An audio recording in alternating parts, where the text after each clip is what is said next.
Life as We Know It with Tom Walton. You could call it the perfect storm of collecting. People of a certain age who collected things all their lives are now finding that when it comes time to sell or even give away their treasures, younger people don't want them. I know this because it's happening to me. Over the years, I've been a collector of stuff, all kinds of stuff. My late wife called it hoarding, and while I am not prepared to go that far, I accept that I was borderline. In our basement sits a box with a message penned by her in magic marker on the outside. Marry a pack rat, it says, and pay the consequences.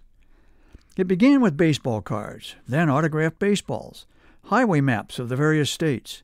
I had stuff like that stashed in shoe boxes when I was growing up. Later, my interest turned in another direction, and I began collecting old newspapers. I prefer to call them vintage, but whatever I called them, they piled up quickly.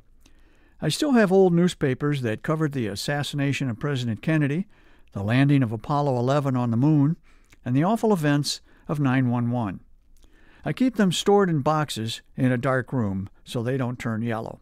I've got stock certificates, including a Pan Am stock certificate that once belonged to the infamous shyster himself, Bernie Madoff. I have a collection of really old typewriters. I kept buying them at estate sales because as someone who writes for a living, I didn't want to see those wonderful old machines discarded. Today I risk throwing out my back every time I try to lift one of them. I have an old Underwood that must weigh 40 pounds. I also accumulated books, hundreds of them, and Fiestaware, those delightfully eclectic dinner plates, salad plates, bowls, and cups, and every Swarovski crystal Christmas ornament ever produced. And well, I could go on, but you get the picture. Now that I'm retired, I have shifted from an acquisition mode to what you could call a redistribution mode. In other words, I'm done acquiring things. Now it's time to get rid of them. But here's the problem.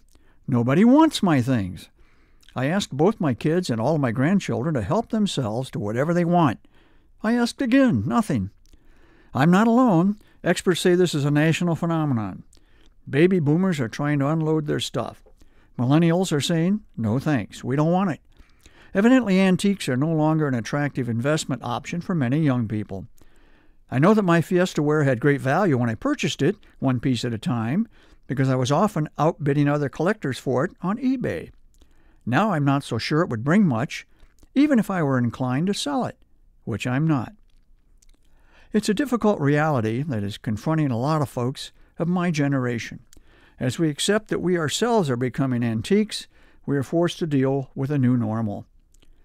The generation that follows us doesn't much care what we have accumulated. They don't attach the same value to old things that my generation does. But I will tell you this.